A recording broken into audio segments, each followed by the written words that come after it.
Bonjour et bienvenue sur cette vidéo de l'ordre de VL chapitre 2. On se retrouve sur une vidéo qui va être beaucoup plus courte. Il s'agit toujours d'éplucher les cartes du chapitre 2. Aujourd'hui on va parler des runes.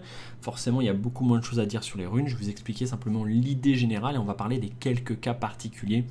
Mais sinon on est parti, ça va être assez classique. Alors la première rune c'est la rune du commandant. Alors je vais parler de ça tout de suite, après je passerai sur les prochaines.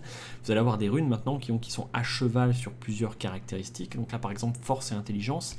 Vous n'allez pas récupérer de plus 2, ni de plus 3 d'ailleurs, ceux qui auraient pu se poser la question, ça ne va pas exister. Par contre, vous n'allez pas récupérer de plus 2 sur les caractéristiques, puisque vous les avez déjà dans le chapitre 1, où vous allez avoir des 1-1 sur tous les choix possibles, force dex, force intel, force machin, etc. Tout a été mis en place, tout est possible. Donc la rune de commandant, qui est un très bon exemple de ça, force intelligence. Là, c'est un petit cas particulier de rune, la rune de concentration, qui vous permet de porter 4 jetons concentration au lieu de 3. La concentration, je vous rappelle, en fait, vous allez récupérer un jeton de concentration à chaque fois que vous loupez un jet. Et à n'importe quel moment, vous pouvez supprimer 3 jetons concentration et considérer que sur un jet, au lieu de lancer le dé, vous faites 10. Ça vous permet de valider des capacités sûres, ça vous permet de faire tout un tas de choses sûres sans avoir à prendre le risque de lancer le dé. Donc plus vous allez vous louper, plus vous allez pouvoir utiliser cette capacité-là pour ne pas se louper. La rune de concentration vous permet donc de porter un jeton supplémentaire, donc ce sera 3 maximum par joueur. Là, ça permet d'en porter un 4ème, donc ça permet de stocker un peu plus ces jetons-là. Peut-être que ça va être augmenté à 5 et à 6 pour la rune de concentration majeure. Je vais voir. Je vais voir à l'utilisation sur le long terme à quel point on est souvent bloqué avec ces 3 jetons sans vouloir ou pouvoir les utiliser. Ça va voir ça sur le long terme, sur mes tests, voir comment j'équilibre le truc. Il est possible que ça change d'une petite valeur à cet endroit-là. Et cette rune fait quand même plus une caractéristique au choix, puisque ça serait un peu dommage de quand même troquer les bonus de caractéristiques qui sont quand même très efficaces.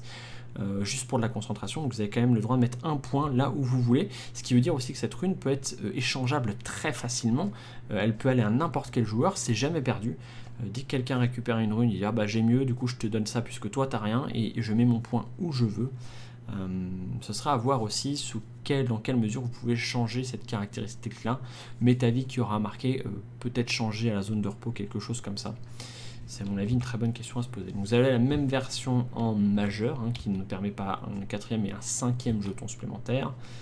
Un échange, donc force foi, une petite rune force foi. Ensuite il y a 2 runes de défense, la majeure et la classique, qui permettent d'augmenter la défense de 2 et de 4, à voir si c'est nerf. Rune de défense plus 1, en vrai c'est pas beaucoup, mais plus 2 ça fait déjà une grosse différence. Et plus 4, c'est un monstre de puissance, même si un défenseur perd 2 d'endurance, 2 de force, ce que vous voulez. Surtout que vous allez être au niveau 7 maintenant, vous avez beaucoup plus de points de caractéristiques à positionner. La rune de majeur de défense plus 4 sur un gars qui a déjà 9 de défense, il passe à 13 de base sur son jet. Ça devient compliqué pour le MDT de le toucher. C'est très très fort ce truc là. Je ne sais pas si je vais pas simplement retirer peut-être la majeure et mettre que la plus 3. C'est pareil, il faut voir sur le très très long terme, voir si on ressent plusieurs parties, des dizaines de parties où on aurait l'impression que le défenseur était un petit peu trop fort à cause de ça. Là ça va vraiment être sur long terme.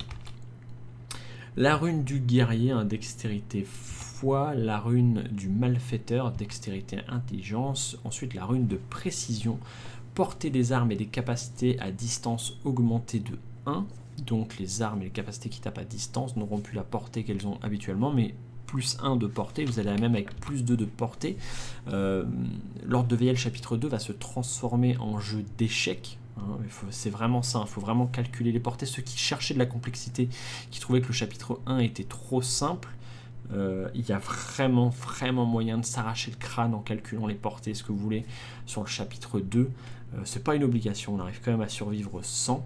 C'est plus dur, on va être honnête, bien sûr, parce que le jeu va être équilibré pour quelqu'un qui réfléchirait au moins un petit peu.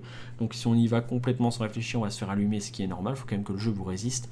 Mais du coup, gagner 1 ou 2 de distance, c'est là où je veux en venir, ça fait vraiment la différence sur ce qui touche et qui ne touche pas, et ça permet vraiment d'abuser de certaines cartes, certains moyens de se cacher, certains bonus de portée parce que je me mets en hauteur. Ça permet vraiment tout un tas de petites choses. Je pense que celle-là sera vraiment très utilisée, à voir sur le long terme aussi si elle a besoin, un peu comme la rune de concentration, d'un petit bonus de caractéristiques. Je vais voir à l'utilisation. Et on termine avec donc la rune sauvage force dextérité et la rune du sorcier païen foi intelligence. Donc pour compléter un peu ces amas de runes en binôme, en bicaractéristiques. Voilà pour les runes, c'est à peu près tout. Je ne vais pas parler pendant 3 plombes de ça, je vois pas l'intérêt. On se retrouvera pour les armes qui j'imagine vont être découpées en armes en or et en armes en argent. Sinon ça va vraiment faire une très longue vidéo. Je vous remercie, les gros poutous à vous, passez une excellente semaine.